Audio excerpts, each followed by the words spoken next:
আজকে বাংলাদেশ জামাতে ইসলামের উপরে তেমন কোনো হিংসা জায়গায় ছিল না। শুধুমাত্র বাংলাদেশ জামাতে ইসলাম ইসলামী দল করার কারণে, কোরআনের কথা বলার কারণে, কোরআনের আইন চালু করার বিধান দেওয়ার কারণে আজকে আমাদের সমাজের কিছু নাস্তিক তাদের পেছনে লেগে গিয়েছে। নতুন করে আরেক ফতোয়া বেরিয়ে গেছে, কোরআন হাদিসের কোরআনে নাকি রাজনীতি নাই। নাউজুবিল্লাহ খান, নাউজুবিল্লাহ খান। ও সবার সামনে প্রকাশ্যে তওবা না করলে কয়েকদিন পর আলেম সমাজের কাফের ফতোয়া দেবে। কথা বলেন না কেন? কথা বুঝে নিয়েন। আরেকজন ফতোয়া দিচ্ছে যে এরাম শুধু একদল হুজুর এখন শুধু জান্নাত নিয়ে ঘুরে বেড়ায়। ওরে জান্নাত ও জায়গায় পাওয়া যাবে না, বরঞ্চ জিয়া জিয়া কর জান্নাত পাবি। কন্যা নাউজুবিল্লাহ। শোনেন নাই আপনারা? শোনেন নাই? কই জিয়া জিকির করলে জান্নাত পাওয়া যায়। ভাই আমি কারোর বিরুদ্ধে না, ভুল ফতোয়া দিয়ে ইসলামের ভিতরে নতুন করে কোনো দ্বন্দ্ব সৃষ্টি করবেন না। এদেশে আপনাদের ভুলের কারণে এদেশে কোমলমতি শিশুদের রক্তের বিনিময়ে আজকে এদেশ থেকে এক প্রকারের নাস্তিক সরকারকে তাড়াতে আমরা বাধ্য হয়েছি।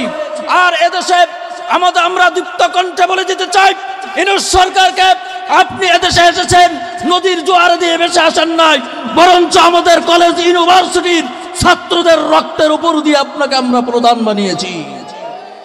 আপনাকে বুঝতে হবে, যার তার কথায় মাথা নাড়ালে চলবে না। এদেশ এই জাতি ভুলে যায় নাই। আবরারের মতো কোয়েটার ইউনিভার্সিটির ছাত্র একটা ছাত্রকে, নিজের সন্তানকে যখন ইউনিভার্সিটিতে পড়াইতে ওই পিতা মাতার কত কষ্ট করা লাগে, সে ওই পিতা মাতা ছাড়া কেউ বলতে পারে না। আজকে কি এমন স্ট্যাটাস দিয়েছে, আজকে সেই সরকারের দোষর হয়ে ফিলানি হত্যার বিচার এদেশে হয় নাই, বিডিআর বিদ্রোহের বিচার হয় নাই।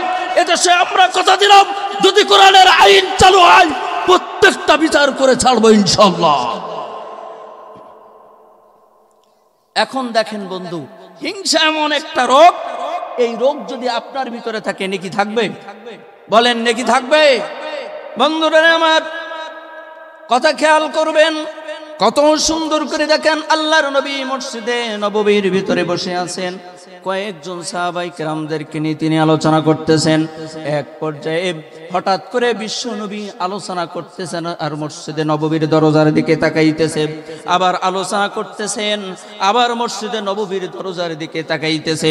একজন সাহাবী উঠে দাঁড়িয়ে বললেন, ইয়া রাসূলুল্লাহ, ইয়া হাবিবাল্লাহ, আপনি কেন আলোচনা করেন আর বারবার মসজিদে নববীর দরজার দিকে তাকান, তার কারণটা কি? আল্লাহর নবী ডাক দিয়ে বললেন, ও আমার সাহাবায়ে কেরাম, মসজিদে নববীর এই দরজা দিয়ে এইমাত্র যে লোকটা প্রবেশ করবে, ওই লোকটা আমার আল্লাহ পাক রব্বুল আলামিনের কাছে জান্নাতের ঘোষণা পেয়ে যাবে। জোরে বলেন আল্লাহু আকবার। তাফসীর মিডিয়া সাতক্ষীরা একটি ইসলামিক ওয়াজ ও কোরআন তেলাওয়াত মিডিয়া। আপনি খেয়াল করে শোনেন, ইন্নী কদ্দামতু আরবাআতাল আলফি মিনাল আম্বিয়াই। হযরতে লুকমান আলাইহিস সালাতু ওয়াস সালাম উনি বলতেছেন, আমি আমার জীবনের ভিতরে আমি 1000 বছর আমি হায়াত পেয়েছিলাম। কয় হাজার বছর? আমি 1000 বছর হায়াত পেয়েছি। এই 1000 বছর হায়াতের ভিতরে ইন্নী কদ্দামতু আরবাআতান আলফি মিনাল আম্বিয়াই, আমি এই 1000 বছর জীবনে আমি 4000 আম্বিয়া কেরামের খেদমত করেছি। চিন্তা করছেন, বয়স হলো 1000 বছর। অনেকেই এনার ব্যাপারে মতবিরোধ করেছেন তাফসীরের কিতাবের ভিতরে, যে উনি নবী ছিলেন। কেউ বলছেন নবী ছিলেন, কেউ বলছেন নবী ছিলেন না, তবে অধিকাংশ মত হলো উনি নবী ছিলেন না। কথা খেয়াল করবেন, হযরতে লুকমান আলাইহিস সালাতু ওয়াস সালাম যখন উনি ওনার অন্তিম সময়টা চলে আসলো, মৃত্যুর সময় চলে এসেছে, মৃত্যুর সময় ওনার সন্তানকে ডাক দিয়ে বলতেছেন, ইয়া বুনাইয়া জালিসিল উলামা ওয়া জাহিলহুম বিরুকবাতাই। হে আমার সন্তান, তোমাকে আমি আমার মৃত্যুর শয্যায় অবস্থায় আমি একটা নসিহত তোমাকে আমি করে গেলাম। যখন তুমি এই দুনিয়ার বুকে একটু সময় পাইবা, ঠিক ওই সময়টাই তুমি আলেমের পিছনে সময়টা দিয়া দিবা, আলেমের পিছনে দিবা। যখনই সময়, অল্প কিছু সময় তুমি তোমার জীবন পরিচালনা করার জন্য তুমি রোজগারের ভিতরে যাবা, হ্যাঁ এটা ঠিক আছে, তবে যখনই সময় পাবা তখনই আলেমদের কাছে গিয়ে একটু বসবা। আমাদের এই সময়, আমাদের দেখেন এমন একটা সময় ছিল, একসাথে 2 থেকে 3 জন হুজুর যদি মসজিদের ভিতরে নামাজের পরেও একটু বসতো, তাহলে দূর থেকে তার আলাদাভাবে গোয়েন্দা বিভাগ চালু করা ছিল। কথা বলেন না কেন? দেখতো এরা কি আলোচনা করে, জঙ্গি আলোচনা হচ্ছে নাকি কিসের আলোচনা হচ্ছে, এটা দেখার জন্য তারা স্পাই লাগিয়ে দিয়েছিল। বন্ধুরা আমার, কত সুন্দর করে দেখেন। এবার দেখেন তিনি বলে দিলেন, ইয়া বুনাইয়া জালিসিল উলামা ওয়া জাহিলহুম বিরুকবাতাইন, তুমি আলেমের পাশে বসে যাবা, কারণ আলেমের পাশে যখন তুমি বসবা, ওয়াল্লাহু ওয়ালিউল্লাযিনা ইখরিজুনাহুম মিনাজ-যুলুমাতি ইলান নূর। আল্লাহু আকবার। কত সুন্দর করে বলে দিলেন, আলেমের পাশে যখন তুমি বসবা, যখন তুমি একজন আলেমের কাছে যাইবা, তখন দুনিয়ার অন্ধকারটাকে দূর করে দিয়ে তোমাকে দিনের আলো দেখাই দেবে। বলেন আল্লাহু আকবার। কত সুন্দর করে আল্লাহর নবী বলে দিলেন, ফাদলুল আলিমি আলাল আবিদি কা ফাদলিল কমারি আলা সাইরিল কাওয়াকিব। আসমানের ভিতরে কিছু ফেরেশতা নিচের দিকে যেমন তাকায়, আমরা যেমন দুনিয়ার মানুষ আসমানের দিকে যখন তাকাই, আসমানের দিকে তাকানোর কারণে আমরা দেখতে পাই আসমানের ভিতরে কিছু তারকা মিটমিট করে জ্বলতেছে। আমরা দেখে যেমন আনন্দ উপভোগ করতে থাকি, আসমানের কিছু ফেরেশতা জমিনের দিকে তাকায়, জমিনের দিকে তাকানোর পরে তারা আবার জমিন থেকে কিছু আলো দেখা যায়, তারা ডাক দিয়ে বলে, আল্লাহ, দুনিয়ার মানুষ যেমন আসমানের দিকে তাকাইয়া তারকা দেখে আনন্দ উপভোগ করে, আমরা আসমান থেকে দুনিয়ার ভিতরে কিছু আলো দেখতে পাই, এইগুলো কিসের আলো দেখা যায়? আল্লাহ পাক রব্বুল আলামিন ফেরেশতাদেরকে ডাক দিয়ে বললেন, দেখো কেমন করে বলছেন, ফাদলুল আলিমি আলাল আবিদি কা ফাদলিল কমারি আলা সাইরিল কাওয়াকিব। বললেন দুনিয়ার ভিতরে অসংখ্য মানুষ আছে, এই মানুষের ভিতরে যদি একজন আলেম থাকে, আমি আল্লাহ ওই আলেমটাকে চন্দ্রের মতো উজ্জ্বল করে দিয়ে দে। কথাটা কার? রাসূল সাল্লাল্লাহু আলাইহি ওয়াসাল্লাম। রাসূলের হাদিসের ভিতরে বলে দিয়েছেন, এজন্য আলেমের পাশে আপনি যাবেন, আলেমের পাশে গিয়ে যেমন হেদায়েত পাওয়া যায়, অথচ আমাদের দেশে এমন একজন আলেমকে আল্লাহ পাক রব্বুল আলামিন দান করেছে, যার সম্মান শুধু বাংলাদেশে নাই, গোটা বিশ্বের বুকে 50টা দেশে কোরআনের তাফসীর করেছে।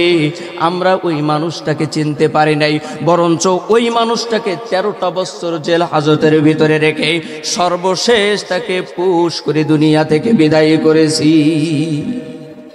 আপনি লক্ষ্য করে দেখেন,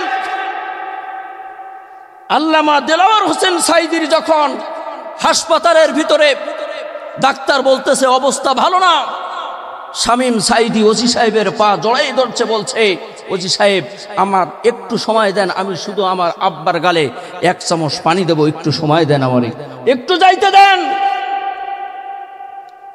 নিজের পিতার, জন্মদাতা পিতার গালে 1 চামচ পানি দেওয়ারও সুযোগ এই জাতি দেয় নাই। কথা বলেন ঠিক কিনা? কথা খেয়াল করেন। এজন্য দেখেন, এই মজলিসের ভিতরে আপনি যখন আসবেন, বলেন তো এই মজলিসে আসার কারণে আপনার লাভ আছে না লস? সবাই বলেন লাভ আছে না লস? আপনি খেয়াল করে দেখেন, এই মজলিসে আসার পরে যখন আপনি বলবেন আলহামদুলিল্লাহ, সুবহানাল্লাহ, যখন আপনি বলবেন, আল্লাহর নবী বলে দিয়েছেন সুবহানাল্লাহি ওয়া আলহামদুলিল্লাহি তামলাহুল মিজান। যখন কোনো ব্যক্তি সুবহানাল্লাহ এবং আলহামদুলিল্লাহ বলে, সাথে সাথে আল্লাহ পাক রব্বুল আলামিন আসমান আর জমিনের জায়গাটা নেকি দ্বারা পূর্ণ করে দিয়া দেয়। এটা একটা হাদিস। আর তামলাহুল মিজান, মিজানের পাল্লায় যত নেকি দরকার আল্লাহ পাক রব্বুল আলামিন নেকি দ্বারা পূর্ণ করে দিয়ে দেয়। কথা খেয়াল করবেন। এখন আপনি দেখেন, আপনি নামাজ পড়েছেন তো আল্লাহ পাক রব্বুল আলামিন আপনাকে নেকি দিয়েছেন।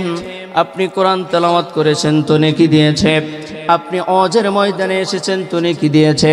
এতগুলো নেকি আল্লাহ আপনার শুধু দেই নাই, মান জাআ ফিল হাসানাতি ফালাহু আশরু আমসালিহা। আল্লাহ পাক রব্বুল আলামিন বলেন, বান্দারে তুই যা করো আমি আল্লাহ তার সেই 10 গুণ বাড়াইয়ে দিয়ে দে। কেমনে দেয়? নামাজ পড়ি আমরা 1 ওয়াক্ত, আল্লাহ পাক রব্বুল আলামিন দেয় কয় ওয়াক্তের? 10 ওয়াক্তের। কারণ 50 রাকাতের হিসাবে আমরা পড়ি 5, আল্লাহ দেয় 50। সুবহানাল্লাহ বলেন। আমরা কোরআনুল কারীমের একটা হরফ তেলাওয়াত করি, নেকি কয়টা? 10টা নেকি। আল্লাহ বলেন, বান্দারে আমি তো তোরে কখনো কম দেই না। মান জাআ ফিল হাসানাতি ফালাহু আশরু আমসালিহা। বরঞ্চ তুই যা করবি আমি আল্লাহ আরো 10 গুণ বাড়ায়া দিয়ে দেব। রমজান মাসে রোজা রাখবেন আপনি একটা, আল্লাহ বললেন আমি দেব 10টা। রোজা রাখবি 30টা, নেকি লেখার সময় আমি আল্লাহ পাক রব্বুল আলামিন তোকে 300 রোজা রাখার নেকি আমি আল্লাহ দিয়ে দেব। সুবহানাল্লাহ বলেন। এখন বলেন তো দেখি ভাই, আসমান জমিনের ফাঁকা জায়গাটা নেকি দ্বারা পূর্ণ হয়ে গেছে, মিজানের পাল্লাটা নেকি দ্বারা পূর্ণ হয়ে গেছে, তাহলে জান্নাতে যাবা এবারে ঠেকায় কে? তাই না? নেকি তো দরকার জান্নাতে যাইতে গেলে। তা আসমান জমিনের ফাঁকা জায়গা নেকি হয়ে গেছে, মিজানের পাল্লা নেকি দ্বারা পূর্ণ হয়ে গেছে, তো জান্নাতে তো আপনি যাবেন। এবার আপনি দেখেন আল্লাহ পাক রব্বুল আলামিন কাল কিয়ামতের ময়দানে যখন আপনাকে বলবেন, ইকরা কিতাবাকা কাফা বিনাফসিকা ইয়াওমা আলাইকা হাসিবা। এই নাও আমলনামা, তোমার আমলনামা এবার তুমি নিজে নিজে পড়া শুরু করে দিয়ে দাও। আমলনামাটা যখন সামনে আপনি নিয়ে নেবেন, নেবার পরে আপনি দেখবেন আমি রোজা রাখছিলাম সেই নেকিটা এতে লেখা হয় নাই, আমি দান সদকা করছিলাম এই নেকিটা এখানে লেখা হয় নাই, আমি কোরআনের মাহফিলে গিয়েছিলাম এই নেকিটা এইখানে লেখা হয় নাই। তখন দেখবেন কি ব্যাপারে এই নেকিটা এইখানে কেন দেওয়া হয় নাই? আপনি প্রশ্ন করবেন, আল্লাহ আমি তো দুনিয়ায় এই নেক আমলগুলো করেছিলাম, তবে আমার এই নেক আমলগুলো এই জায়গায় পাওয়া যাইতেছে না, তার কারণটা কি? ওই দিন আল্লাহ পাক রব্বুল আলামিন বলবেন, বান্দারে তুমি যা আয় করছিলা বরঞ্চ আমি আল্লাহ কম দেই নাই, 10 বাড়াইয়ে দিয়েছি। তোমার নেকিরে আমি কম দেই নাই, কিন্তু তোমার যে নেকির থুলি ছিল ওই থুলিটা ছিল 3টা ছিদ্র। কয়টা? সবাই আঙুল উঁচু করে দেন, সবাই দেন। রাত্র অনেক গভীর সংক্ষেপে আলোচনা। কয়টা ছিদ্র? হাত নামান। 3টা ছিদ্র ছিল। এখন বলেন তো বাবা দেখি, আপনি যদি এই সুন্দর করে বাজারের ভিতরে চলে যান, বাজারে যাবার পরে চালনা বাজার থেকে সুন্দর করে চাল কিনলেন, আলু কিনলেন, পটল কিনলেন, বাজার করলেন, সদাই নিয়ে যখন আপনি সুন্দর করে মোটর সাইকেলের ক্যারিয়ারের ভিতরে বাধাই দিয়ে দিবেন, দেবার পরে যখন আপনি আসবেন, আসার পরে দেখবেন আপনার ব্যাগের ভিতরে 3টা ছিদ্র হয়ে গেছে। বলেন তো দেখি আপনার সদাই কি বাড়িতে যাবে? যাবে ভাই? যাবে। 3টা ছিদ্র। আমাদের আমল নামার ভিতরে এরম 3টা ছিদ্র হয়ে গেছে, যার কারণে এই যখনই আমরা নেকি আদায় করি আল্লাহ কম দেয় না, কিন্তু এই নেকি যে আমাদের ওই থুলির ভিতরে যায়, ব্যাগের ভিতরে যায়, সেই ওই থুলির ভিতরে নেকি থাকে না। 3টা ছিদ্রকে আমরা জানতে চাই, সবাই বলেন জানতে চাই। প্রথম নাম্বার দেখেন, আল্লাহর নবী যখন এই ওয়াজ মসজিদে নববীর ভিতরে করতেছেন, একজন সাহাবী দাঁড়িয়ে বললেন, ইয়া রাসূলুল্লাহ, ইয়া হাবিবাল্লাহ, এই 3টা ছিদ্র কি জিনিস আজকে আমরা বন্ধ করে যাব? আল্লাহর নবী ডাক দিয়ে বললেন, ইয়াকুম ওয়াল হাসাদা ফা ইন্নাল হাসাদা ইয়াকুলুন নারু ইয়াকুম ওয়াল হাসাদা ফা ইন্নাল হাসাদা ইয়াকুলুল হাসানাতি কামা তাকুলুন নারুল হাতাব। আল্লাহু আকবার। আল্লাহর নবী বললেন, মানুষ যে নেকি আয় করে এই নেকি তার আমলনামা থেকে কোথাও যায় না, তবে যে নেকি সে আয় করে এই নেকির 1 নম্বরের ছিদ্র হইল হিংসা। কি আছে ভাই? হিংসা। সবাই বলেন হিংসা। আল্লাহর নবী বললেন ইয়াকুম আল হাসাদাম ফাইন্নাল হাসাদা ইয়াকুলুল হাসানাতি কামা তাকুলুন নারুল হাতাব। আপনি কোন লাকড়িকে যদি আগুনের ভিতরে দিয়ে দেন, আগুন যেমন ওই লাকড়িকে খেয়ে ছাই বানিয়ে দেয়, ঠিক তেমনি আমাদের আমল নামার ভিতরে এই হিংসা নামক রোগটাকে, হিংসা নামক আগুনে আমাদের নেকিটা খেয়ে ছাই করে দিয়ে দেয়। হিংসা আছে নাই ভাই? আছে নাকি হিংসা? আপনি দেখেন প্রত্যেকটা সেক্টরে আপনি তাকান, আজকে দেখেন আমাদের সমাজের ভিতরে বন বনের ভিতরে হিংসা, ভাই ভাইয়ের মধ্যে হিংসা, যায় যায় হিংসা, এক দোকানদার আরেক দোকানদারের প্রতি হিংসা, এমনকি দেখেন মাছ মারার ঘাট নিয়ে হিংসা, এমনকি দেখা যায় এক রাজনৈতিক দল আরেক রাজনৈতিক দলের প্রতি হিংসা। এর উপরও সবচেয়ে বড় বিষয় বর্তমানে মৌলবীর মধ্যে হিংসা কমান পড়ছে নাকি? যারা একটু হিংসুটি মানুষ ওরা কি বলতেছে জানেন? যে হুজুর আসার পরে হিংসা নষ্ট করা লাগলো। আমি ছোট্ট একটা হিংসার উদাহরণ দিতে চাই, দেব ভাই? রাত্র তো অনেক হয়ে গেছে, আমি সংক্ষেপে দিয়ে দেবো আপনাদের, 1 ঘন্টা মাত্র। একজন জেলে নদীতে মাছ মারে, 40 বছর যাবত মাছ মারছে, 40 বছর মাছ মারার পরে এবার ওই জেলে হঠাৎ করে আলাউদ্দিনের চেরাগ পাইছে। কি পাইছে ভাই? একটা বাটি পাইছে, বাটি। এই বাটির গায়ে লেখা যে আপনি যাহা চাইবেন তাহা পাইবেন, তবে এই এলাকার লোক পাবে তার ডবল। যাহা চাইবেন তাহাই পাবেন, তবে এলাকার লোক পাবে। এটা বিপদ না ভাই? তো এখন উনি চিন্তা করে দেখলেন 40 বছর যাবত আমি নদীতে মাছ মারার পরে আমি এটারে পাইলাম, আমি এর কাছে যাই চাইব আমার যদি দেয় একটা, এলাকার লোক পাবে কয়টা? আমি যদি চাই আমার 1 বস্তা চাউল দাও, এলাকার লোক কয় বস্তা পাবে? 2 বস্তা। কয় তাহলে আমি তো যে গরিব সেই গরিব হয়ে গেলাম, অতএব দরকার নেই, থাক। এই বাটিটাকে সুন্দর করে নিয়ে উনি ওপরে একেবারে সিন্ধুকের ভিতরে এক কোনায় রেখে দিয়েছে। স্ত্রীকে ডাকতে বলতেছে, স্ত্রী খবরদার, আমার ব্যাংকে কত টাকা আছে এটা তুমি জানো, আমার কোথায় কত বিঘা জমি আছে এর দলিল তোমার কাছে এটা তুমি জানো, সব তোমার কাছে আছে, কোনো বাধা নাই।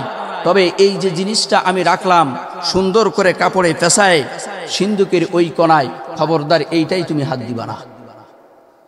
মহিলা মানুষ তো যত নিষিদ্ধ করবেন ও আরো সেই জায়গায় যায় বেশি। কথা বলেন না কেন?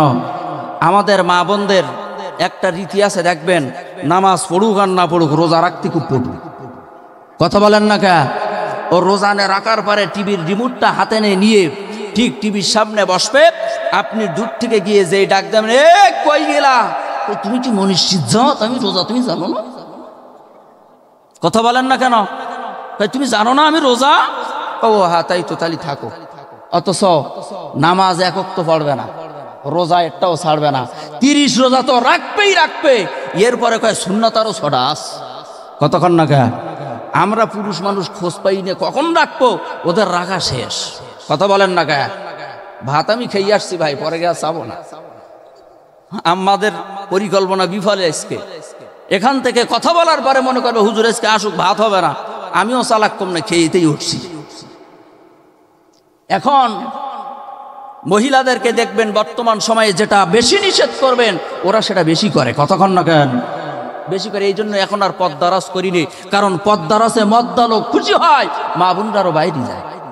কথা বলেন না কেন? এখন বলছে ঠিক আছে, তো কয়েকদিন পরে দেখবেন আমাদের জেলেদের নদীতে আর মাছ হয় না, তারা একটু উত্তরি খাটতে যায়। যায় কি যায় না ভাই? যায় না? যখন গেছে তখন বলতেছে যে নিশ্চিত এই বুড়ো বয়সে মনে হয় আর একটা বিয়ে করি, কাবির নামা থুই দিয়ে চুরি করে। সন্দেহ আছে না নাই? বলেন সন্দেহ আছে না নাই? কি এমন একটা জামানায় চলে আসছি, এক সময় আমরা দেখতাম যে শুনতাম উমুক গ্রামের একটা ছেলে আর একটা মেয়ে পালাই চলে গেছে, আর এখন আমরা শুনি যে উমুক গ্রামের চাচা চাচি চলে গেছে।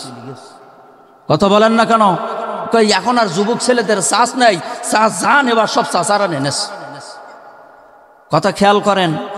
এইবার সুন্দর করে যখন চলে গেছে, যাবার পর জেলের স্ত্রী সুন্দর করে বাহির করছে, বাইর করে দেখে তার গায়ের ভিতরে লেখা আছে, যাহা চাইবেন তাহাই পাইবেন, তবে এলাকার লোক পাবে ডাবল।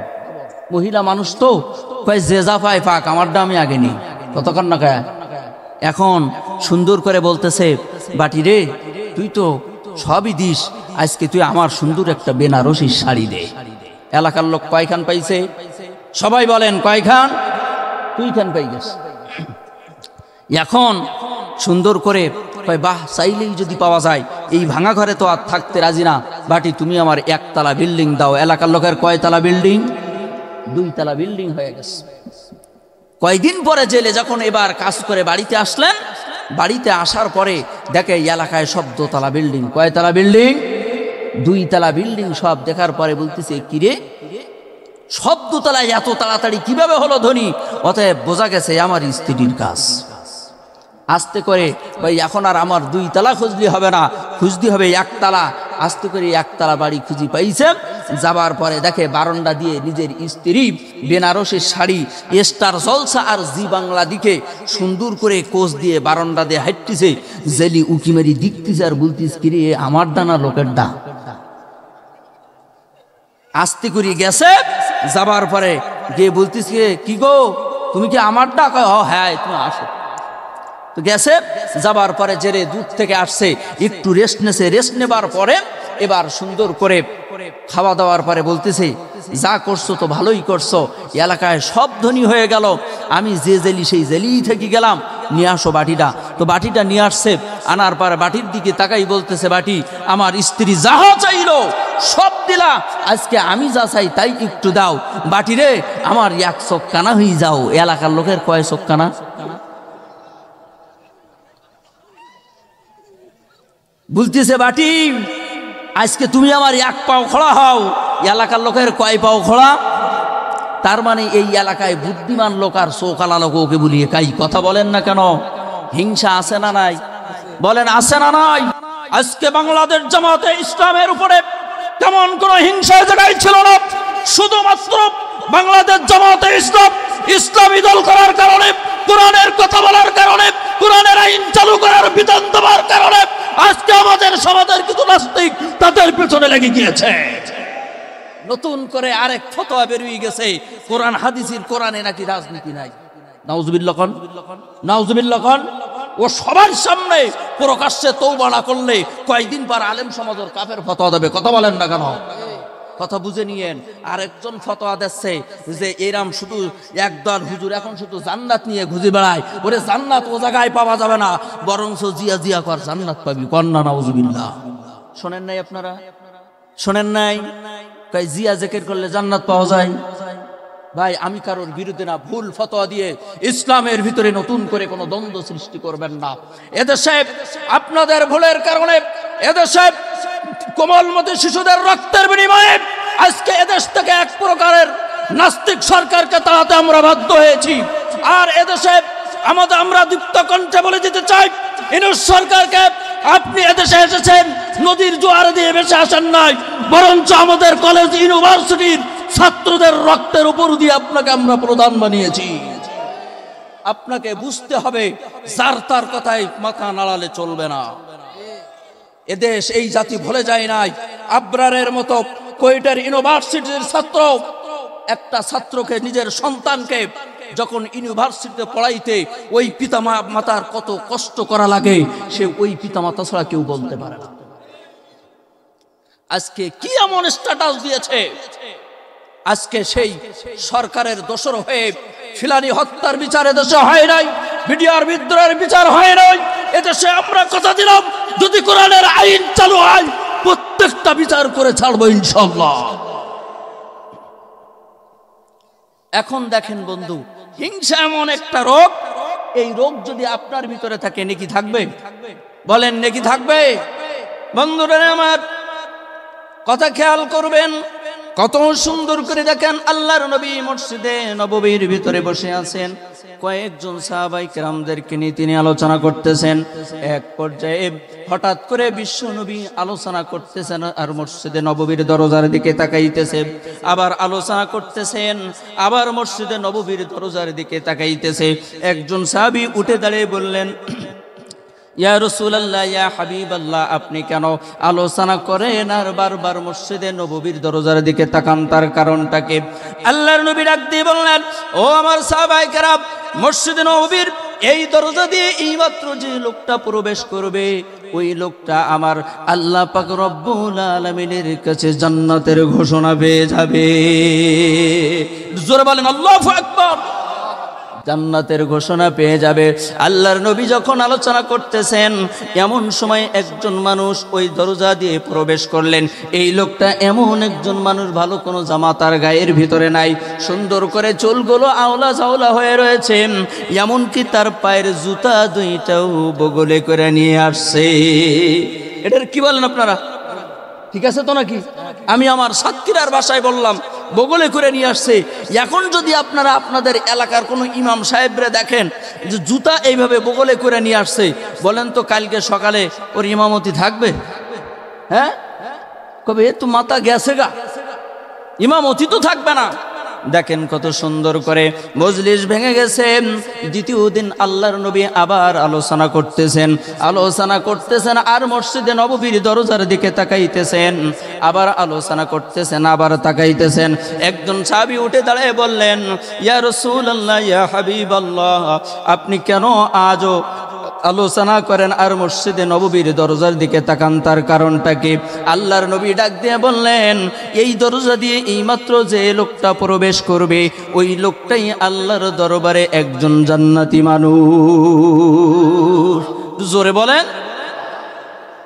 আল্লাহর নবীর মজলিসটা আবার ভেঙে গেছে। তৃতীয় দিন আবার সুন্দর করে মজলিস বসে গেছে। এই মজলিস বসে যাবার পরে আল্লাহর নবী আবার আলোচনা করতেছেন, আবার মসজিদে নববীর দরজার দিকে তাকায়। সাহাবী উঠে দাঁড়িয়ে পূর্বের 2 দিনের মতো আবার প্রশ্ন করলেন, ইয়া রাসূলুল্লাহ, ইয়া হাবিবাল্লাহ, আপনি কেন আজও আলোচনা করেন আর মসজিদে নববীর দরজার দিকে তাকান, তার কারণটা কি? আল্লাহর নবী ডাক দিয়ে বললেন, মসজিদে নববীর এই দরজা দিয়ে এইমাত্র যে লোকটা প্রবেশ করবে, ওই লোকটাই আমার আল্লাহর দরবারে জান্নাতি মানুষ। কিছুক্ষণ পরে দেখা গেল, প্রথম দিন যে লোকটা মসজিদে নববীর ভিতরে প্রবেশ করেছে, দ্বিতীয় দিন একই মানুষ প্রবেশ করেছে, এমনকি তৃতীয় দিন ওই লোকটাই প্রবেশ করেছে। জান্নাত তোমার আসল বাড়ি, রাখিও স্মরণ, মৃত্যু নামের দরজা দিয়া সে তাই করিবে গমন। আল্লাহু আকবার বলেন। মজলিস ভেঙে গেছে, সবাই যখন চলে গেল, ওই লোকটাও চলে যাইতেছেন, কিন্তু ওই লোকটার পেছনে পেছনে হযরতে ওমর রাদিয়াল্লাহু তাআলা আনহু হাঁটতেছে। যাইতে হঠাৎ করে পায়ের আওয়াজ শুনতে পেয়ে লোকটা পিছন দিকে তাকাই, দেখেন পেছনে আর কেউ নেই। হযরতে ওমর ডাক দিয়ে বলছে, কি ব্যাপার ভাই ওমর, আপনি কেন আমার পেছনে পেছনে ঘোরেন, তার কারণটা কি? হযরতে ওমর ডাক দিয়ে বলতেছে, ভাই তেমন কিছু না, আমি ওমর আপনার বাড়িতে 3 দিনের মেহমান হতে চাই। কয় দিনের? বলে 3 দিনের মেহমান আপনার বাড়িতে। বর্তমান সময়ে গরুর গোস্ত আর পাঙাশ মাছের যা দাম বাড়িছে, তাহলে বলেন তো দেখি, মেহমান এখন আমাদের জন্য রহমত না গজব? এক চাচা এপাশে বলি ফেলেই যোগ গজব। কারণ রিক্সা চালাই, 4 থেকে 500 টাকা যদি দিনে ইনকাম করি, ওরে 2 কেজি চালির দামই তো 180। কতক্ষণ না গায়ে, তাহলে উপায়টা কি? এখন আর গরুর গোস্তের দিকে তাকানো যাচ্ছে? জাতীয় তরকারি যদি আমাদের দিক না আসতো, তাহলে সব মেসাকার হয়ে যেত। পাঙাশ মাছ আর পোলট্রি মুরগি হলো জাতীয় তরকারি। কতক্ষণ লাগা ঈদে মোটামুটি 7টি। কথা বলেন না? কত সুন্দর করে দেখেন। হযরতে ওমর যখন এই লোকটাকে ডাক দিয়ে বললেন, আমি আপনার বাড়িতে 3 দিনের মেহমান হতে চাই, লোকটা আনন্দিত হয়ে গেছেন। যাবার পরে বাড়িতে চলে গেলেন। যাবার পরে নিজের স্ত্রীকে ডাক দিয়ে বলেন, ও আমার স্ত্রী, দেখো আজকে এমন একজন মেহমান আমাদের বাড়িতে আসছেন যে মেহমানকে দাওয়াত করেও কিন্তু পাওয়া যায় না। বলে, কে আসছে? বলে, দেখো এমন একজন মেহমান আজকে আমাদের বাড়িতে চলে এসেছে, এই মেহমান তুমি 10-12 দাওয়াত করলেও পাইবা না। তবে স্ত্রী, চিন্তার কোনো কারণ নাই, খাবারের অক্ত চলে এসেছে, আমার জন্য যা রেখেছো তাই দাও, আজকে দুইজনে সুন্দর করে ভাগাভাগি করে খেয়ে নেব। আজকে যদি আমাদের স্ত্রীরা হইতো 1 নম্বরে বলতো, তোমার কি কোনো দিন জ্ঞান হবে না? মেহমান আসছিস তো, আগে একটু ফোন করতে পারো নি? কতক্ষণ না করে ফোন করে বলতি। কিন্তু কত সুন্দর দেখেন, বলে যা আছে চিন্তার কোনো কারণ নাই, দুইজনে ভাগাভাগি করে খেয়ে নেব। এবার যা দেশে দুইজনে সুন্দর করে খাইলেন, খাবার পরে রাত্রিতে ঘুমাইতে গেছে। কথা খেয়াল করবেন, ওই লোকটা সুন্দর করে যখন ঘুমাইতে গেছেন, হযরতে ওমর কিন্তু ঘুমায় না, ওমর জেগে রয়েছেন। বলছে, দেখে এই লোকটাই এমন কি আমল করে যে আমলের কারণে আল্লাহর নবী তাকে 1 দিন নয়, 2 দিন নয়, 3 দিন জান্নাতের ঘোষণা দিয়েছে। কি এমন আমল করে দেখতে চাই। সুন্দর করে হযরতে ওমর ঘুমায় না, লোকটা নাক ডেকে ঘুমায় গেছেন। একের পর এক 3টা দিন চলে গেছে। যাবার পরে ডাক দিয়ে বলতেছেন, ভাই আর আপনার বাড়িতে থাকবো না, তবে চলে যাওয়ার আগে একটা প্রশ্ন ছিল। কি ছিল? একটা প্রশ্ন ছিল। বলে, ভাই বলেন কি এমন প্রশ্ন আপনার? বলে, দেখেন আল্লাহর নবী একের পর এক 3 দিন আপনাকে জান্নাতের ঘোষণা দিয়ে দিয়েছে, আমি শুধু জানতে চাই আপনি কি এমন আমল করেন যে আমলের কারণে আল্লাহর নবী আপনাকে জান্নাতের ঘোষণা দিয়ে দিয়েছেন। বলছে, ভাই ওমর, আপনার কথার উপরে কোরআনুল কারীমের 17টা কোরআনের আয়াত নাজিল হয়েছে। ভাই ওমর, আজকে আমার কাছে আপনি আসছেন, আমি কি আমল করি? ভাই দেখেন আমার ভিতরে তেমন কোনো আমল নাই, তবে আমার ভিতরে একটা গুণ আছে, সেটা হলো সারা দিন আমি যাদের সাথে ঘুরি তাদেরকে আমি মাফ করে দিয়া ঘুমাই। বলে, ভাই ওমর, আমার ভিতরে একটা গুণ আছে, আমার বাড়ির পাশে যদি কেউ 10 বিঘি জমি থেকে 15 বিঘির ঘের করে, আমার ভিতরে হিংসা লাগে না। কেউ যদি 2 তলা বিল্ডিং থেকে 5 তলা বিল্ডিং দেয়, আমার হিংসা লাগে না রে ভাই ওমর। যে যাই করুক না কেন, আল্লাহ যা দেশে তাতে আমি সন্তুষ্ট থাকি, অন্যের তা দেখে কখনো আমার হিংসা লাগে না। হযরতে ওমর 3 দিন পরে যখন মসজিদে নববীর ভিতরে চলে গেছেন, যাবার পরে আল্লাহর নবী ডাক দিয়ে বলতেছেন, কি ব্যাপার ওমর, 3 দিন পর্যন্ত তোমাকে দেখি না, তার কারণটা কি?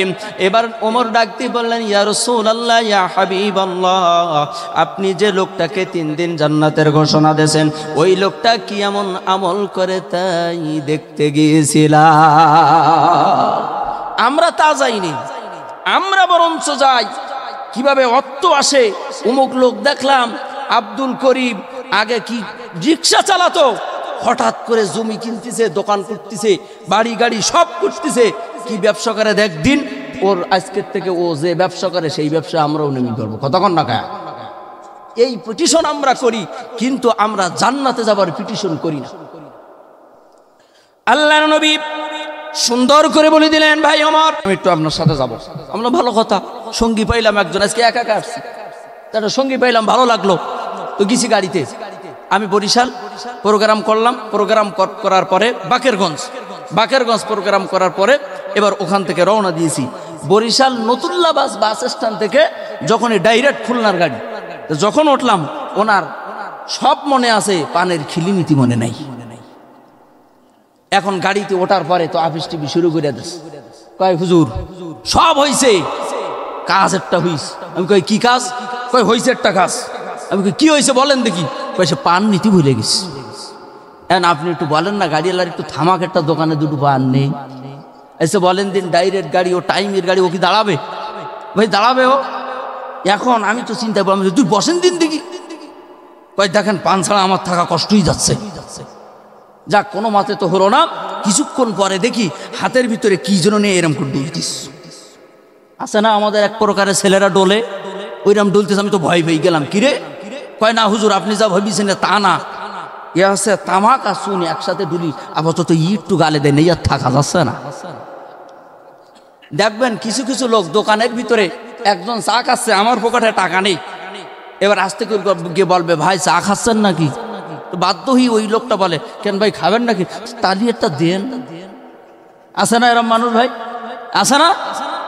এখন আমার ওই লোক ওই পাশে বসে আছে, সুন্দর করে হাত থাকতে পারতেছে না, মোটামুটি ব্রিজ পারুই এবারে যেই আসছে পিরোজপুরের ভিতরে, সেই ওনার পাশ থেকে এক মহিলা বরিশালের মানুষ কিন্তু খুব পান খায়, জানেন তো আপনারা, খুব পান খায়। এক মহিলা পানের একটা সুন্দর স্টিলের কৌটা বের করছে, যেই বের করছে আমি তো সিটির এপাশে, উনি জালনার ওপাশে, আর উনি বলছি হুজুর ওই দেখেন। আমি কই কি দেখবো? ওই মহিলার কাছ থেকে একটু চাই দেন না। আমি কই দেখেন আমি বিভিন্ন জায়গায় ওয়াজ নসিহত করি, আর আজকে ওনার কাছে আমি পান চাবো, আমার একটা বিয়ের ব্যাপার, ইজ্জতের ব্যাপার, আমি চাতি পারবো না। কই তাহলে আপনি এই পাশে আসেন। আমি বললাম তাও ভালো। আমি এবার গেলাম জালনার পাশে, ও এই পাশে আইসি, প্রথমেই বলতেছে আপা পান খাচ্ছেন নাকি? তখন আফা ঠিক চা আলার মতন ওই কথাই বলে দিয়েছে, কেন আপনি একটু খাবেন নাকি? তালি একটু দেন। বোঝেন নাই কষ্ট হচ্ছে? যদি কারোর এই নাম নেশা লেগে থাকে, পান খাবার আর বিড়ি খাবার, আপনার ছুটি দেবো, টেনশন নেই। আর সর্বশেষ আমি আমার যুবক ভাইদেরকে বলবো খিচুড়ি দেওয়া কিন্তু আরম্ভ হবে। বাইরের থেকে যারা এখন আর আসবে ওদের দেওয়া হবে না। রাজি তো আপনারা? কি রাজি তো নাকি? এবছর একটু উল্টু হোক, খিচুড়ি আগে হবে, মোনাজাত পরে হবে, ঠিক আছে? কথা খেয়াল করবেন। আল্লাহর নবী হযরতে ওমরকে ডাক দিয়ে বললেন, ওমর মাঝে মধ্যে ওই লোকটাকে যখন তুমি পাইবা, তখন ওই লোকটার কাছ থেকে সুন্দর করে একটু দোয়া চেয়ে নিবা। আল্লাহর নবী যখন এমন বললেন, আল্লাহর নবী বললেন দেখুন আল্লাহওয়ালা মানুষ যারা হয়, ওদের দুই হাতের ভিতরে কিন্তু একটা রহমত আল্লাহ দিয়া দেয়। এত দুঃখ রাখবো কোথায় রাখার জায়গা নাই ভাইরে, এত দুঃখ রাখবো কোথায় রাখার জায়গা নাই, আমাদের কপালেতে শান্তি বুঝি নাই। আছে আমাদের কপালেতে শান্তি বুঝি নাই, এত দুঃখ রাখবো কোথায় রাখার জায়গা নাই ভাইরে, এত দুঃখ রাখবো কোথায় রাখার জায়গা নাই, আমাদের কপালেতে শান্তি বুঝি নাই। পাঁচ ওয়াক্ত নামাজ পড়ে কপালে তার দাগ, মক্কায় যায় নামের আগে লাগায় হাজি সাহেব, বাইরে লাগায় হাজি সাহেব, সার দোকানে বসে হাজি টেলিভিশন চায় ভাইরে, কতক্ষণ না চার দোকানে বসে হাজি টেলিভিশন চাই, হিন্দি গানের তালে তালে পা দুটি নাচাই, হিন্দি গানের তালে তালে পা দুটি নাচাই, এত দুঃখ রাখবো কোথায় রাখার জায়গা নাই ভাইরে, এত দুঃখ রাখবো কোথায় রাখার জায়গা নাই, আমাদেরই কপালেতে শান্তি বুঝি নাই, আমাদেরই কপালেতে শান্তি বুঝি নাই।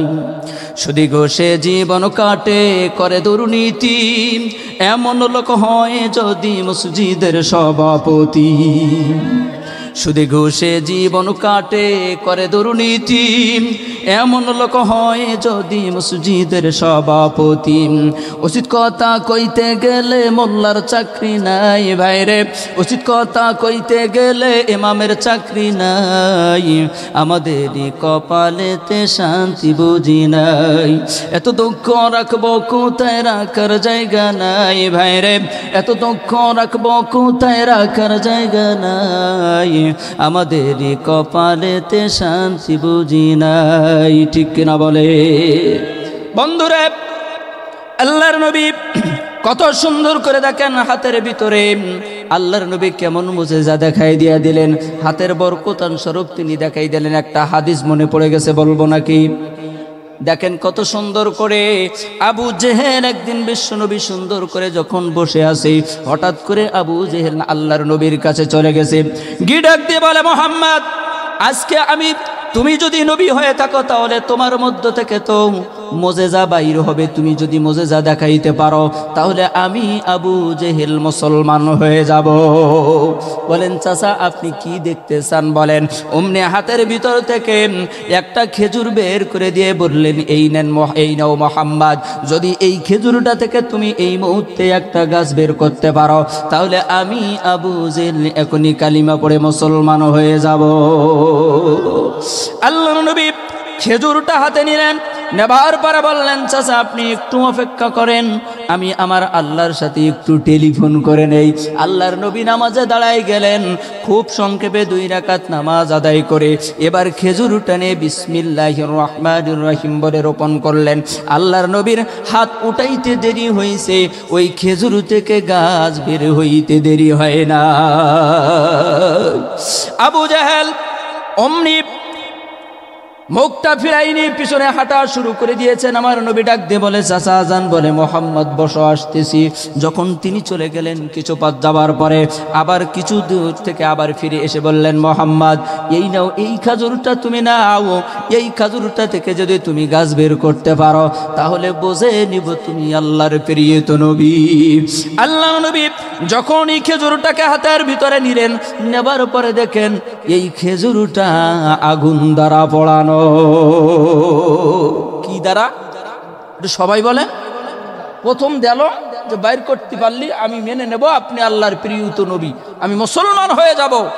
তো আবার আসলেন, আসার পরে দেশে পোড়ানো খেজুর। আচ্ছা ভাই বলেন তো দেখিন পোড়ানো বিচি দ্বারা কি কোনোদিন গাছ হয়? হয় নাকি? মানে এর একটু জুতি আলাদা, কতক্ষণ না গায়ে আবু জেহেলের একটু জুতি। দেখবেন সমাজের ভিতরে কিছু লোক থাকবে, ও বলবে বেজুত, চলবে বেজুত, বসবে বেজুত, এমনকি শোবেও কুচড়ি গুটিও সোজাই সইত পার না। কথা বলেন না গায়ে? ঠিক আবু জেহেল একটু বেজুত মার কালো। এইবার বলতেছি চাচা এটা তো দেখতেছি আগুন দ্বারা পড়ানো, এটা গাছ হবে কেমনে? বলতে এই জন্যই তো দিলাম, তুমি যদি আল্লাহর প্রিয়ত নবী হয়ে থাকো তাহলে এই পোড়ানো খেজুর দ্বারাও গাছ বের করা সম্ভব। আল্লাহর নবী কোনো কথা না বলে আল্লাহ পাক রব্বুল আলামিনের কাছে বলতেছেন আল্লাহ যদি আমার চাচা আবু জেহেল এত বড় একজন দলনেতা যদি মুসলমান হয়ে যায় আমার হাতটা বড় শক্ত হবে, ইসলাম প্রচার করাটা আমার জন্য অনেক সুন্দর হয়ে যাবে। আল্লাহ তুমি আমার এই চাচাকে যা দেখতে চাই তাই দেখার মতো তুমি তৌফিক আমাকে দিয়া দাও। আল্লাহর নবী আবার ওই পোড়া খেজুরটা হাতের ভিতরে নিয়ে সুন্দর করে বিসমিল্লাহির রহমানির রহিম বলে পুঁতে দেশে হাত উঠাইতে দেরি হইছে, গাছ বের হইতে দেরি হয় না। আবু জেহেল অমনি আবার পেছন ফিরে হাঁটা শুরু করে দিয়েছে। আল্লাহর নবী ডাক দিয়ে বলতেছেন চাচা বলে বসো আসতেছি। কিছুক্ষণ পরে আবার আসলেন, আসার পরে বললেন এই নাও মোহাম্মদ, এই খেজুরটা দ্বারা তুমি গাছ বের করো। আল্লাহর নবী কোনো কথা না বলে সুন্দর করে ওই খেজুরটা হাতে নিয়ে দেখেন ওই খেজুরের ভিতরে আটি ডাই না। কি নাই? লোকটা কি জুতির? বেজুত মার্কা লোক। দেখেন আটি ছাড়া কি ভাই গাছ হয়? হয় নাকি? গাছ হয় না। যখনই দিয়ে দিলেন আল্লাহর নবী বললেন চাচা আপনি যে খেজুরটা আমার কাছে দেখেন এই খেজুরটার ভিতরে আটি নেই। বলে মোহাম্মদ শোনম, আমি যে পোড়ানো খেজুরটা তোমার কাছে দিয়েছিলাম আমি মনে করেছি আটিটা পড়ে গেছে, কিন্তু ওর আটি পড়ি নাই বলে ওর থেকে গাছ বাইর হয়েছে। এবার আমি আর ওই রিস্ক নেই নাই, বরঞ্চ আমি আটিটাই আউট করে দিছি। চিন্তার কোনো কারণ নাই।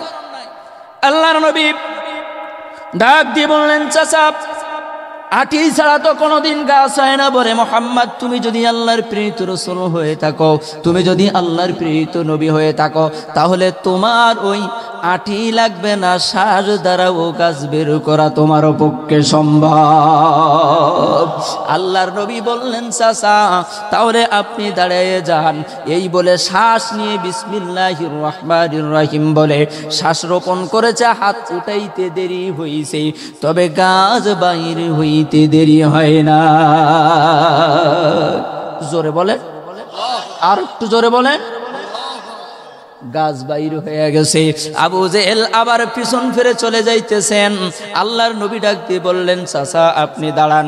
প্রথমবার দিলেন আটিওয়ালা, তা থেকেও গাছ বাইর হয়েছে। দ্বিতীয়বার দিলেন পোড়ানো খেজুর, তার থেকেও খেজুর বাইর গাছ বাইর হয়েছে। পরের বার আপনি একবার সোজা সাপটা সার দিলেন, তা দ্বারাও গাছ বাইর হয়েছে। আবু জেহেল বলতেছে, মোহাম্মদ তোমার মতো বড় জাদুকার আর পাওয়া যাবে না। একটু জোরে বলেন নাউজুবিল্লাহ। জুত আছে না, বেজুত কেমন দেখেন, হাতের ব্যাপারটা একটু দেখেন। হযরত আয়েশা সিদ্দিকা রাদিয়াল্লাহু তাআলা আনহুম 9 বছরের বয়স, একেবারে ছোট্ট মানুষ। আল্লাহর নবী রাষ্ট্রীয় কাজ করে ওই দিন উনি হাদিয়া পেয়েছেন কিছুটা জবের আটা এবং কিছুটা অল্প কিছু গোশত পেয়ে গেছেন। আল্লাহর নবী হযরতে আনাস রাদিয়াল্লাহু তাআলা আনহুর মারফাত ওই গোশত আর আটাটা পাঠাই দিয়ে দিলেন, আয়েশার কাছে যাও, এইটা দিয়ে আসম। আয়েশা সুন্দর করে জবটাকে ফিসে এর থেকে সুন্দর করে রুটি বেলবে এবং সুন্দর করে এই গোশতটা রান্না করবে। আমরা আজকে দুইজনে পেট ভরে খাবো। আমি নবী আমার বাড়িতে বহুত দিন পর্যন্ত আমরা পেট ভরে খাই না। এবার যখন ওই গোশত আর জব আয়েশা সিদ্দিকার কাছে চলে গেছে, যাবার পরে হযরতে আয়েশা রাদিয়াল্লাহু তাআলা আনহা কত সুন্দর করে উনি তখন জবটাকে ফিসলেন। এরপরে গোশতটা রান্না করে রুটি বেলে সুন্দর করে প্রস্তুত হয়ে বসে আছেন। কখন বিশ্বনবী রাষ্ট্রীয় কাজ ছেড়ে যখন বাড়িতে আসবেন, আসার পরে এবার দুজনে পেট ভরে খাবে। ঠিক ওই মুহূর্তে একজন ভিখারি এসে বলতেছে, মা বাড়িতে কেউ আসেন নাকি? আমি 3 দিন পর্যন্ত খাই না। কয়দিন? 3 দিন পর্যন্ত আমি খাই না রে মা। ও মা, আমাকে কি তুমি একটু খানা দিতে পারো? বলে হ্যাঁ পারি। এবার যখন বিশ্বনবীর স্ত্রী হযরতে আয়েশা রাদিয়াল্লাহু তাআলা আনহা ওই ভিখারিকে খাদ্য দিয়ে বললেন, আজকে আমাদের বাড়িতে ভালো রান্না হয়েছে, এমন ভালো রান্না এর পূর্বে অনেক দিন যাবত আমার বাড়িতে রান্না হয় না, তুমি বসো, যা রান্না করেছি 3 জনেই পেট ভরে খেয়ে নিতে পারবো। এবার সুন্দর করে ভিখারি যখন খাদ্য চাইলেন, মা আয়েশা সিদ্দিকা রাদিয়াল্লাহু তাআলা আনহু সুন্দর করে তার খাবার পরিবেশন করলেন। করার পরে বলতেছেন, মা আর আছে নাকি? বলে আছে। আবার দিলেন। বলে মা আর আছে নাকি? তো আছে। আবার দিলেন। চাইতে চাইতে যা ছিল সব ভিখারিকে দিয়ে খাওয়ায়া দেছে। আল্লাহর নবী রাষ্ট্রীয় কাজ ছেড়ে যখন বাড়িতে আসলেন, আসার পরে এবার নিজের স্ত্রীকে ডাক দিয়ে বলেন, আয়েশা আজকে বাড়িতে কত সুন্দর আয়োজন হয়েছে, আজকে 2 জনে এক জায়গায় বসে একটু পেট ভরে খেয়ে নেব। মা আয়েশা সিদ্দিকা রান্না করে বিশ্বনবীর জন্য অপেক্ষা করতেন। আর বর্তমান সময়ে আমাদের মা বোনেরা বলে, অপেক্ষা করা লাগবে কেন, ওনার খাওয়া কি আমি খাবো? কতক্ষণ না কে দেখবেন এখান থেকে যাদের আমাদের দাদি বা তার পূর্বে যারা ছিল, তারা স্বামীদেরকে না নিয়ে খাদ্য খাইতো না। কথা বলেন না কেন? আর এখন যার খাবার সেই খাবে, অপেক্ষা করার কি দরকার? আল্লাহর নবী মা আয়েশা সিদ্দিকার ভিতরে কত সুন্দর মহব্বত আপনি শুনলে আশ্চর্যান্বিত হয়ে যাবেন। এমন কি ঠিক যে জায়গাটা ঠোঁট লাগাই মা আয়েশা পানি খাইতেন, ওই জায়গাটাই বিশ্ব নবী ঠোঁট লাগাই পানি খাইতেন। এমন কি এই পাশে যদি বিশ্ব নবী যদি ঠোঁট লাগায় পানি খাইতেন, ওই জায়গাটা মা আয়েশা সিদ্দিকা ঠোঁট লাগাই পানি খাইতেন। কিন্তু বর্তমান সময়ে যদি এই আমল আমাদের মারা করতে যায়, এক মা বলতেছে, বাবা এই অস্ত করি চাও খুব ভালো, তবে তোমার চাচা যে জায়গায় মুখ লাগাইয়ে পানি খাই, ও জায়গাতে 40 দিন পর্যন্ত বিড়ির গন্ধ পাওয়া যায়। কতক্ষণ না কা? হ্যাঁ, কত ইয়ে আমল কর্ম কি কর, মন তো চায় যে তোমার চাচা যেখানে মুখ লাগাই পানি খাইছে, আমাকেও তো মন চায় ওই জায়গাটা একটু ঠোঁট লাগাই খাই। তো ও খাবো কি করি? ও যার যা বিড়ি খায় তা বস্ত্রীর গন্ধ ভালো। কথা বলেন না কা? এরপরে দেখবেন সকালবেলা যখন হবে, ও চাচার একটা গোপাল বিড়ি না হলে ও জায়গায় ক্লিয়ার হয় না। কতক্ষণ না কা? কত সুন্দর করে আল্লাহর নবী যখন উনি বাড়িতে আসার পরে বললেন, আয়েশা যা আছে দাও, 2 জনে আজকে ভাগ করে খাবো। বলে, ইয়া রাসূলুল্লাহ আপনি যা পাঠাইছিলেন সব ভিখারিকে দিয়া খাওয়াই দিছি। বলে, না না না, যা আছে তাই দাও, দুইজনে একটু মুসি মিশেই খেয়ে নেব। আয়েশা রাদিয়াল্লাহু তাআলা আনহা বলেন, ইয়া রাসূলুল্লাহ, যা ছিল সব দিছি, ওর ভিতরে আর মোটেও নাই। আপনি বলেন তো দেখে, সারাদিন খেতে কাজ করার পরে দুপুরে বাড়ি আসার পরে যদি আমার আম্মার কাছে বলেন ভাত দাও, ওই সময় যদি বলে যা ছিল সব ভিখারি কি দিয়ে খাওয়াই দিছি, তো আপনি বলবেন মুরুজাটা নাই, এটার এখন সাইজ করি দে। কতক্ষণ না কয় হুজুর এত ভালো এখনো হয়নি, সারাদিন যদি কাজ করি আর আমি আরো বাড়ির ভিতরে আন্দাজ পায় না, সব লোকের দেখাবো। অথচ দেখেন আমার নবী কোনো কথা নাই, সুন্দর করে বললেন, আয়েশা চিন্তার কোনো কারণ নাই, চলো তো দেখি একটু কড়ইর পাশের ভিতরে চলে যাই। যখন কড়ইর পাশে গেলেন, যাবার পরে যখন কড়ইটাকে দেখে সুন্দর করে ঢাকা, এবার বলতেছেন, আয়েশা কি ব্যাপার, কড়ইতে কিছু নাই, ভালো কথা, তবে এভাবে কেন তুমি ঢেকে রাখছো? সুবহানাল্লাহ না বলেন, ইয়া রাসূলুল্লাহ বিশ্বাস করেন এর ভিতরে কিছু নাই। এই কথা বলা মাত্রই আমার নবী সুন্দর করে বিসমিল্লাহির রহমানির রহিম বলে যখন কড়ির ভিতরে হাত দিলেন, হাত দেবার সাথে সাথে দেখেন যা রান্না হয়েছিল তার সেই 3 গুণ বেড়ে গেছে। আল্লাহু আকবার। বরকত কারে কয় দেখেন, যা ছিল তার থেকে যখন 3 গুণ বেড়ে গেছে। এবার মা আয়েশা একবার কড়ুর দিকে তাকায়, আরেকবার বিশ্বনবীর ওই চেহারার দিকে তাকায়, একবার কড়ুর দিকে তাকায়, আরেকবার বিশ্বনবীর চেহারার দিকে তাকায়। হঠাৎ করে বলতেছেন, ইয়া রাসূলুল্লাহ, ইয়া হাবিবাল্লাহ, বিশ্বাস করেন আমি আয়েশা মিথ্যা কথা বলি না। সুবহানাল্লাহ। বলে, আয়েশা আমি কিন্তু একটাবারও বলি নাই তুমি মিথ্যা কথা বলেছো। বলে, ইয়া রাসূলুল্লাহ আপনি বিশ্বাস করেন আমি বলতেছি এর ভিতরে কিছুই ছিল না, তবে এখন এর ভিতরে আগে যা রান্না করছিলাম তার থেকে 3 গুণ কিভাবে হইল তাই ভাবতেছি। আল্লাহর নবী মুস্কি মুস্কি হাসতেছেন, আর মা আয়েশা সিদ্দিকা রাদিয়াল্লাহু তাআলা আনহা বলতেছেন, ইয়া রাসূলুল্লাহ আপনি বিশ্বাস করেন আমি মিথ্যা কথা বলি নাই। এবার এক পর্যায়ে বলতেছেন, আপনি কি জানেন আমার আব্বার নাম কি? জোরে বলেন, আমার আব্বার নাম কি জানেন? আমার আব্বার নাম হলো আবু বকর সিদ্দিক। আমি কিন্তু ওই সিদ্দিকের মেয়ে, আমি মিথ্যা কথা বলতে। আল্লাহর নবী বললেন, আয়েশা আমি কিন্তু একটাবারও বলি নাই তুমি মিথ্যা বলেছো, তাহলে তুমি কেন বারবার বলতেছো? চলো এবার দুজনে পেট ভরে খেয়ে নেই।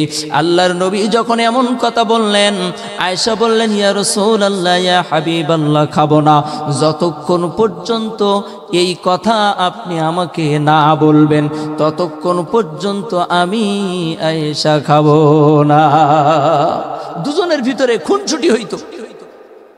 আল্লাহ রসুল যখন অসুস্থ হয়ে গেছে, তো মা আয়েশা সিদ্দিকা মেসওয়াক নিজে গাল দিয়ে চাবিয়ে বিশ্ব নবীকে দিয়েছে, যা আপনি এটা দিয়ে মেসওয়াক করেন। সুবহানাল্লাহ কর না?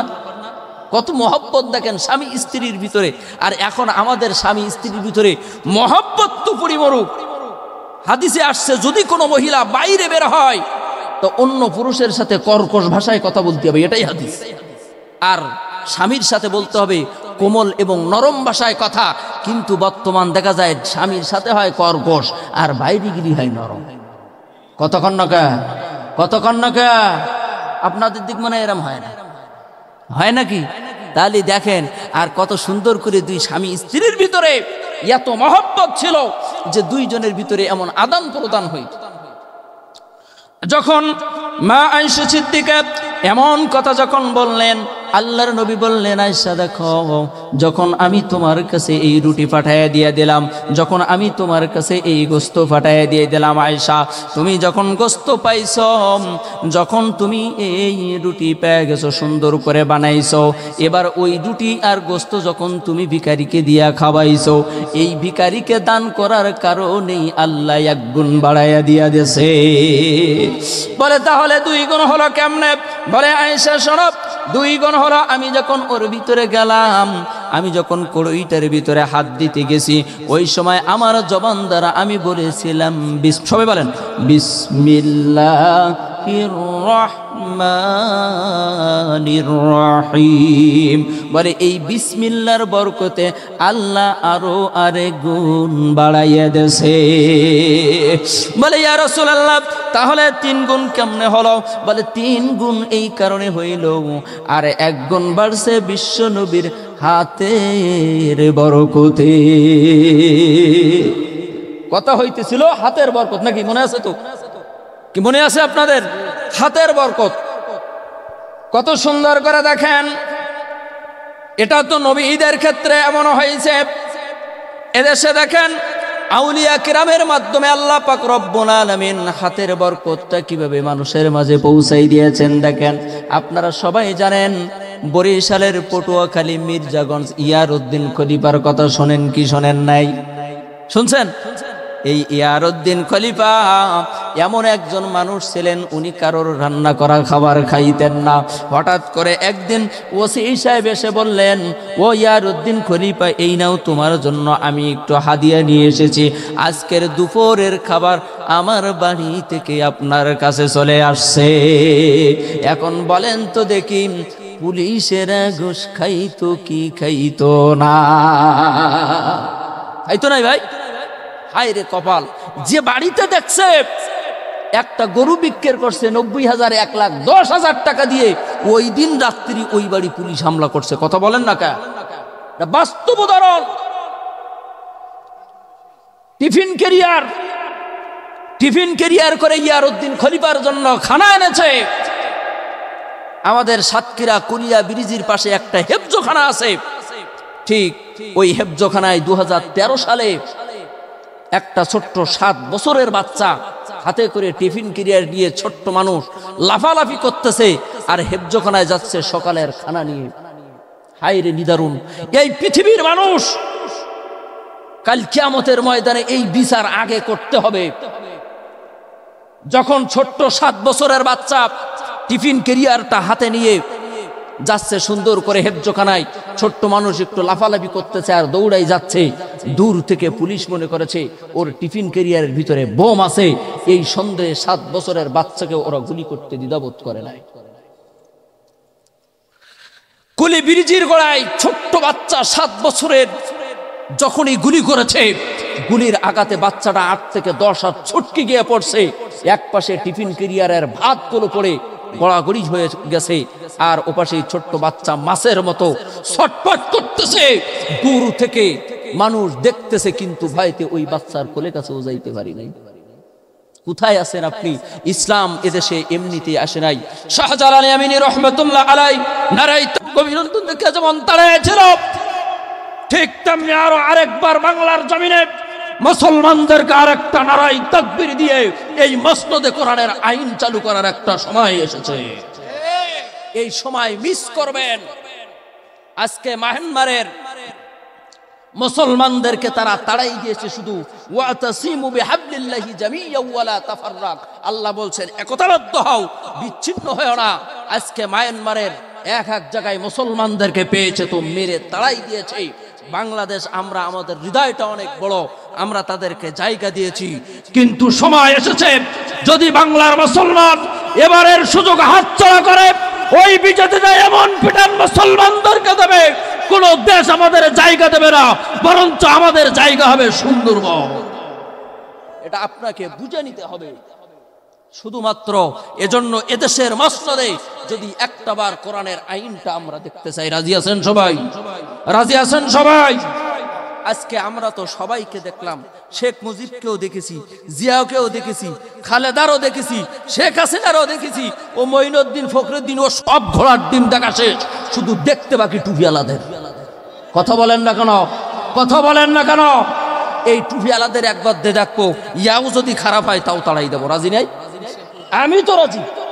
যদি টুপিওয়ালারাও যদি স্বৈরাচারের ভূমিকা পালন করে, তাদেরকেও আমরা এদেশ থেকে নারায়ে তাকবীরের ধ্বনিতে গৌর গোবিন্দকে যেমন তাড়াই দেওয়া হয়েছিল, আমরাও তাদেরকে তাড়াই দেব।